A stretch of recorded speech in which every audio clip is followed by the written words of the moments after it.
बात कर रहे थे एक्सरेज के हवाले से। एक्सरेज के अंदर जो एक one of the most important part होता है उसको हम कहते हैं एक्सरे जनरेटर। जनरेटर का काम ये है कि वो ट्यूब को जो वोल्टेज फीड होते हैं उसको वो जनरेट करेगा और फिर आउटपुट यानी उससे फिलामेंट करंट प्रोड्यूस होगा। उससे इलेक्ट्रॉन निकलेंगे, इलेक्ट्रॉन जब जाके स्ट्राइक करेंगे एनोड पर और उससे एक्सरेज डेवलप्ड होंगे। तो जनरेटर के अंदर क्या क्या पार्ट्स होते हैं? कंट्रोल पैनल है, KVP, kilo volt peak, milli amps, time, focus, size, falling, local, AEC, automatic exposure control. Automatic exposure control के अंदर क्या चीज़ आती है? Density control, fluoroscopic mode and exposure switch. ये सारी चीज़ें जनरेटर के अंदर होती हैं और ये काम क्या करता है? ये मोटर सर्किट को कंट्रोल करेगा। यानी मोटर किसके साथ अटैच होती है? तो उस मोटर अटैच होती है हमारी एनोड के साथ। तो एनोड कितनी रफ्तार से रोटेट करेगा उसके साथ जो मोटर है उसको कंट्रोल करने वाली भी जो चीज़ है उसको हम कह रहे हैं जनरेटर। जनरेटर के अंदर जो मोटर कंट्रोल ड्राइविंग सर्किट है ये आ गया। देखिएगा, इसका एक कनेक्शन जा रहा है इसके पास, मोटर के पास, और फिर मोटर इससे कंट्रोल होगी। फिर हमने बात की ट्यूब वोल्टेज की। Tube voltage generator and HV control. HV यानी हाई वोल्टेज, ये चीज़ इसके साथ फीड इन होगी। ज़रा देखिएगा, यहाँ से हमारा आउटपुट निकला, ये 2 वे है और ये कनेक्ट हो रहा है एनोड के साथ और इसी का नेगेटिव टर्मिनल कनेक्ट हो रहा है कैथोड के साथ। और कैथोड के साथ जो दूसरी चीज़ कनेक्ट हो रही है वो ये है filament anode control circuit, focal spot selection. जैसे हमने बात देखी थी कि हमारे पास ट्यूब के अंदर 2 फोकल स्पॉट्स होते हैं। तो कौन से फोकल स्पॉट को आपको सेलेक्ट कर रहा है? फ्लोरो के लिए अलग होता है, एक्सरेज के लिए अलग होता है। तो इस चीज़ की सिलेक्शन भी होगी, वो आया जनरेटर।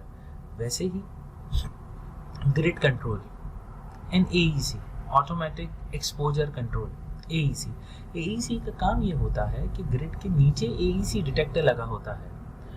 ये कंट्रोल को मेजर करता है, यानी ये ऑटोमेटिक एक्सपोजर कंट्रोल होता है। अगर पेशेंट बहुत ज़्यादा बल्की है, हैवी है, तो उसके लिए ज़्यादा डोज चाहिए, एक्सरेज ज़्यादा चाहिए। जब तक एक्सरेज रिक्वायर्ड अमाउंट में ना आ जाए तब तक ये सर्किट को ऑन रखता है और एक्सरेज प्रोड्यूस होती रहेंगी। ऑन दी अदर साइड, अगर पेशेंट बहुत लीन है, पतला है, तो उस केस के अंदर एईसी का काम ये होगा कि जैसे जैसे इसके पास डेटा कंप्लीट हो जाता है तो ये ऑटोमेटिकली स्विच को ऑफ कर देता है ताकि एक्सरेज प्रोड्यूस ना हो। तो ये ऑटोमेटिक एक्सपोजर कंट्रोल का काम होता है। दोस्तों, अब हम बात कर रहे हैं ट्रांसफॉर्मर्स की। ट्रांसफॉर्मर यानी वोल्टेज को कन्वर्ट करने वाला, एसी को डीसी में कन्वर्ट करने वाली जो चीज़ है उसको ट्रांसफॉर्मर कहते हैं। कन्वेंशनली ट्रांसफॉर्मर एक वाइंडिंग होती है, यानी एक मेटल बार है, उस मेटल बार पे वाइंडिंग करके ट्रांसफॉर्म कर दिया जाए वोल्टेजेस को फ्रॉम एसी टू डीसी, जिसको इसकी यूनिट है mutual induction. Single phase transformer, 3 phase transformer. अब ये काम क्या करेगा? यानी एक जनरेटर है तो जनरेटर के अंदर लाजमन ट्रांसफॉर्मर होगा। कन्वेंशनली वो वाइंडिंग होती है, मगर मॉडर्न ट्रांसफॉर्मर जो आते हैं वो सर्किट बेस्ड होते हैं। आप लोगों के घरों में अगर यूपीएस हो तो यूपीएस के अंदर भी आप 2 डिज़ाइंस देखेंगे। एक कन्वेंशनल यूपीएस जो ट्रांसफॉर्मर बेस्ड होगा, जिसकी साइज़ बड़ी होगी और हैवी होगा। इसके दूसरे मुकाबले पे एक छोटा सा यूपीएस यानी इन्वर्टर आता है जिसके अंदर ट्रांसफार्मर होता है, बट वो वाइंडिंग बेस्ड नहीं होता, वो सर्किट यानी आईसी बेस्ड होता है। इसी वजह से उसकी साइज ब्रीफ होती है और लाइट एंड वेट होता है। दोनों के अपने फ़ायदे और नुकसान हैं। जो डीसी यानी डायरेक्ट करंट का ट्रांसफार्मर है, यानी जो साइज में छोटा है, उसकी मेंटेनेंस कॉस्ट ज़्यादा है और वो कार्ड एक दफ़ा ख़राब हो जाए तो वह मुश्किल बनता है। ऑन दी अदर साइड, अगर ट्रांसफार्मर बड़ा वाला है यूपीएस, जिसके अंदर ट्रांसफार्मर वाइंडिंग वाला है, उसको रिपेयर करना आसान है बट उसकी साइज़ बड़ी होती है और वो सस्ता भी मार्केट में मिल जाता है, और वो जब ख़राब होता है तब वो बिक भी जाता है। सेलिंग पॉइंट ऑफ व्यू से वो अच्छा है क्योंकि उसके अंदर कॉपर लगा है और कॉपर कैरीज कॉस्ट। तो हम बात करें सिंगल फेज की, तो सिंगल फेज के अंदर ट्रांसफार्मर में करेगा क्या? A single phase generator use single phase main supply. एक मेन सप्लाई सिंगल फेज की होगी in setup transformer with a fix winding half wave rectification of transformer voltage. आप लोगों ने half wave full wave rectifier पढ़ लिया होगा, जिसके अंदर हम हाफ वेव की बात करते हैं और वन पल्स की बात करते हैं, तभी इसकी वजह से सिंगल फेज इसे ट्रांसफार्मर कह रहे हैं, जिसके इनपुट पे जो फ्रीक्वेंसी होगी वो 50 से लेके 60 हर्ट्ज तक होगी। दूसरी साइड पे हम थ्री फेज जनरेटर की बात करें तो थ्री फेज जनरेटर के अंदर थ्री फेज सप्लाई आ रही होती है, जिनके दरमियान फेज एंगल 120 का होता है, और ये उसको ट्रांसफॉर्म करने के बाद, यानी उसको ट्रांसफॉर्म का मतलब यही होता है ना कि जो पॉजिटिव पीक है उसको रहने देता है, नेगेटिव पीक को या तो क्लिप करेगा या तो इन्वर्ट करके ऊपर ले आएगा ताकि वो डिजिटल सिग्नल में कन्वर्ट हो। अब हम थ्री फेज जनरेटर की बात करें तो उसमें थ्री फेज इनपुट आता है, जिसके वेव्स के दरमियान जो फेज एंगल का शिफ्ट आता है वो 120 का होता है, और six phase with a phase shift of 60 each, यानी थ्री फेज है, तीनों फेज की जो पीक्स होंगी वो ऊपर की तरफ आ जाएंगी, यानी पॉजिटिव पीक तो अपनी जगह पे रहेंगी, नेगेटिव पीक भी ऊपर आ जाएंगी, तो टोटल मिला के ये 12 पल्स पर सेकंड बनता है, जिसके अंदर जो रिपल है, नॉर्मली रिपल 3.4% होता है। रिपल का मतलब ये है कि जैसे एक वेव और दूसरे वेव के दरमियान अगर जंप आए तो उसको रिपल कहते हैं। वो एक पिक्चर आपको मैं बताता हूँ, उससे क्लियर हो जाएगा।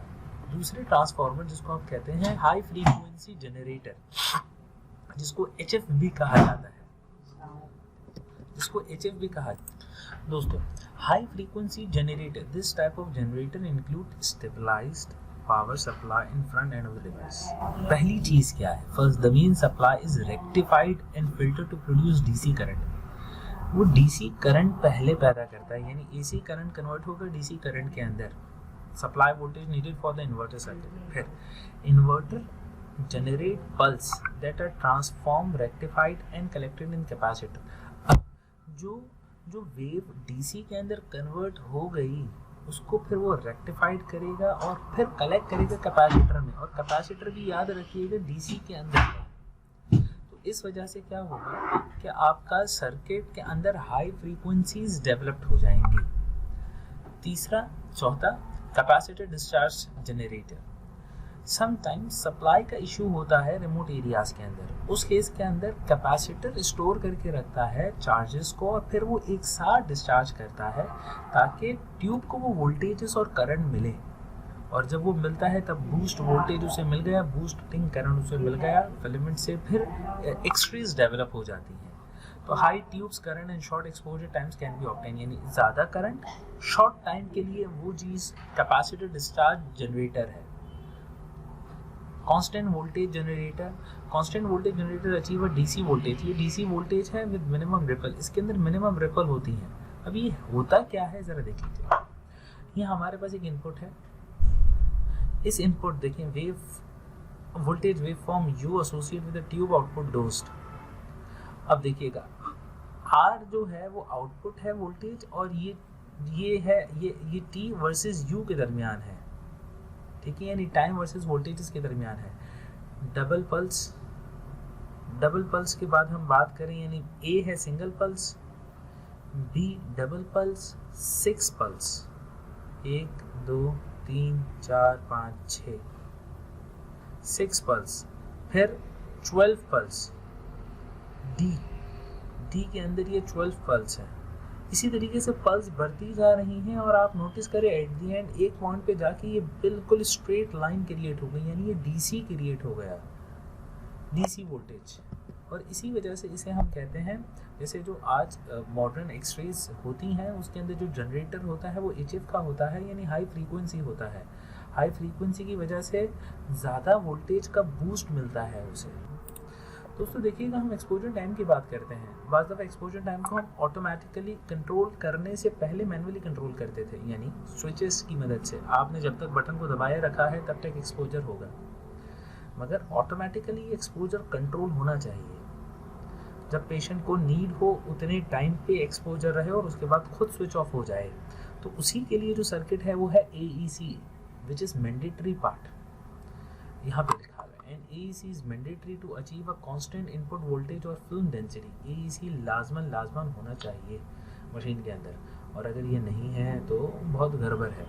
कन्वेंशनली जो पुरानी मशीनें आती थी उसके अंदर ये होता नहीं था, और उसके अंदर बटन का स्विच होता था और वो बटन से हम कंट्रोल करते थे। मगर automatic exposure control to control the timing is very important. इसके अलावा कॉलीमेटर एंड लाइट फील्ड, ये बात हम पहले ही कर चुके हैं कि जो एक्सरे ट्यूब होती है उसके नीचे जो एक पार्ट लगा है उसका नाम है कॉलीमेटर। कॉलीमेटर का काम ये है कि जो एक्सरेज हैपोजिट वे में मूव हो रही हैं उसको कॉलीमेट करे और एक डायरेक्शन में लेके आए, और उसके साथ उसके अंदर एक लाइट बल्ब होता है।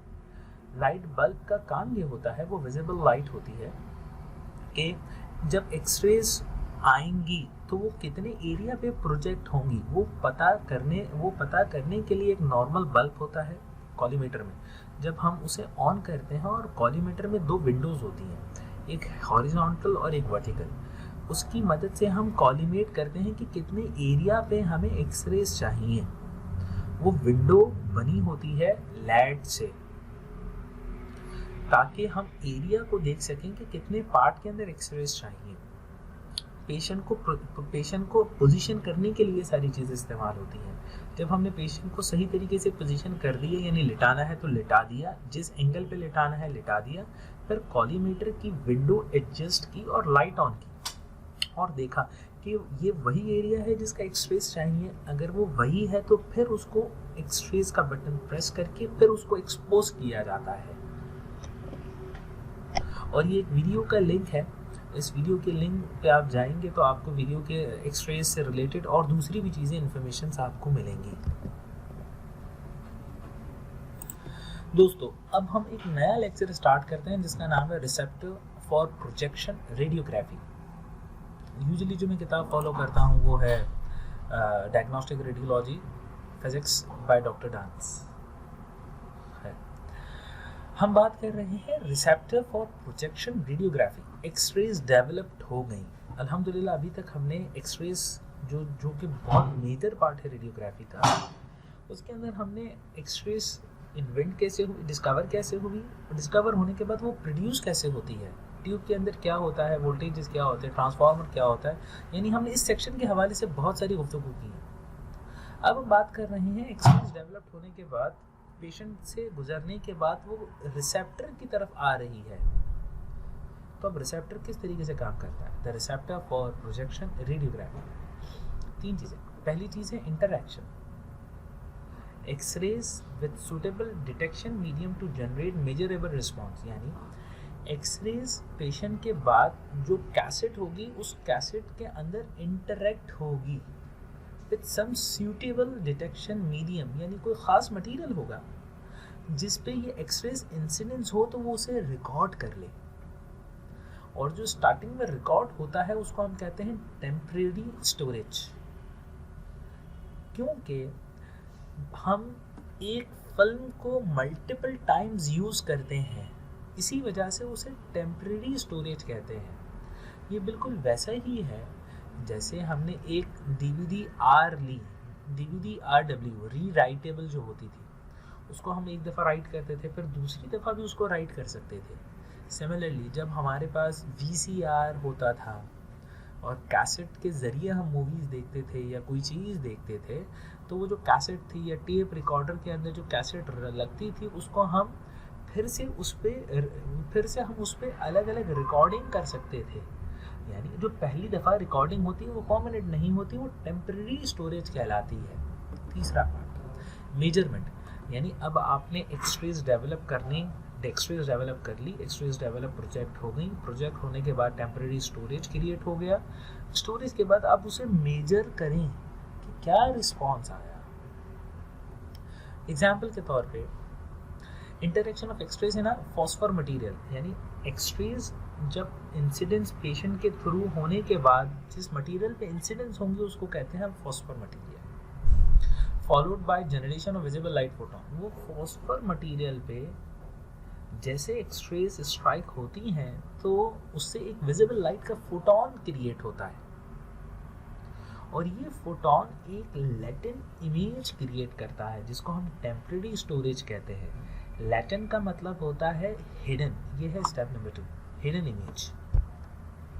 फिर development of fixed photographic image. अब टेम्परेरी इमेज के बाद हम उसकी मेजरमेंट करते हैं, यानी डेवलपिंग फेज पे आते हैं, और उसके बाद हम उसकी पहले वाली इमेजेस को रिमूव कर देते हैं, प्रीवियस इमेजेस को इरेज कर देते हैं ताकि वो कैसेट रीयूज हो सके। इसी चीज़ को यहाँ पे आसान करके 4 स्टेप में वही चीज़ बताई गई है। सबसे पहले एब्जॉर्प्शन होगी एक्सरेज की एक खास मटेरियल पे जिसका नाम है फॉस्फर, जो फोटो कंडक्टर होगा, यानी जैसे एक्सरेज उस पर स्ट्राइक होंगी तो वो रिस्पॉन्स करेगा। उसके बाद drifting of electron and holes, electron और होल्स की आपस में ड्रिफ्ट की वजह से एक चीज़ क्रिएट हो जाएगी, टेम्परेरी इमेज। फिर रीड आउट फेज होगा, फिर उससे इमेज हम रीड आउट करेंगे या स्टोर करवाएंगे, और चौथे स्टेप के अंदर वो जो फिल्म थी उस फिल्म को हम इरेज कर देंगे ताकि इस पर नई चीज़ क्रिएट हो सके।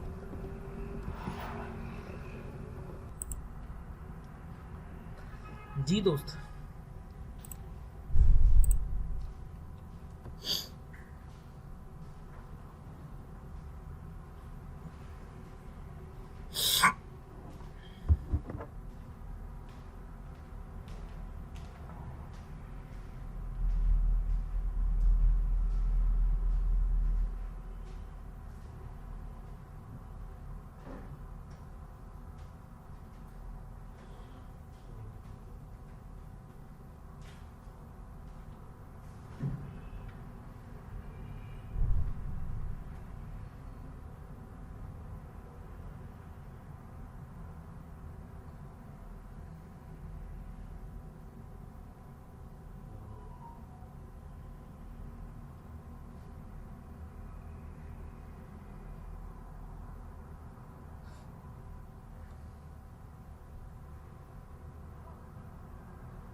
हेलो,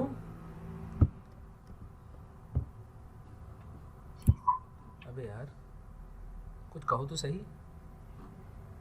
चलिए, तो अब हम बात करते हैं रिसेप्टर सेंसिटिविटी की। In order to produce signal, X rays quanta must interact with receptor material, यानी एक्सरेज रिसेप्टर मटेरियल के साथ इंटरैक्ट होंगी तो उसका मैथमेटिकल फॉर्मूला है ये AQ = 1 e (u)(ez)t। Mu क्या है?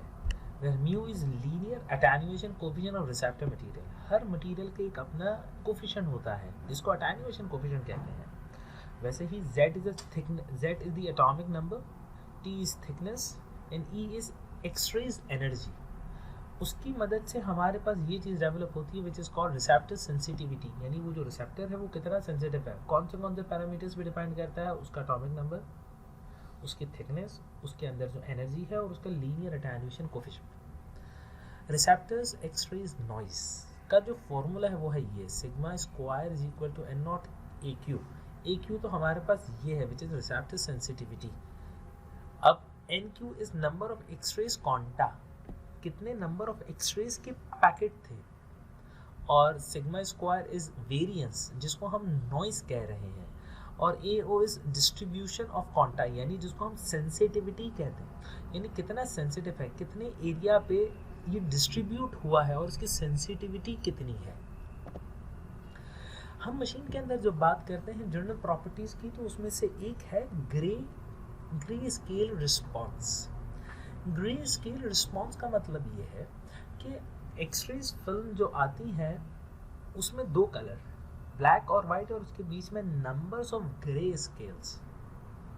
जितने ज़्यादा ग्रे स्केल्स होंगे उतनी ज़्यादा इमेज की क्लियरिटी होगी, यानी due to the contrast difference हम उस इमेज को इजीली रीड कर पाएंगे। The grey scale response use for the imaging system has to do with the physics of the X-rays detection response of the human eye brain system to optical image. Dimension the practical rule of the thumb क्या है? High frequency range in which human eye is most acute. जरा देखिएगा इस बात को इस तरीके से समझें कि हमारे पास जो ग्रे स्केल है वो ग्रे स्केल ज़्यादा होने की वजह से क्लियर इमेज आएगी, और रूल ऑफ थंब ये भी है कि जिस ग्रे स्केल पे मोस्ट इफेक्टिव रिजल्ट आए। अब जब हम अल्ट्रासाउंड की बात करते हैं तो अल्ट्रासाउंड के अंदर हर डॉक्टर का अपना एक आई विजन है, एक आई साइट है।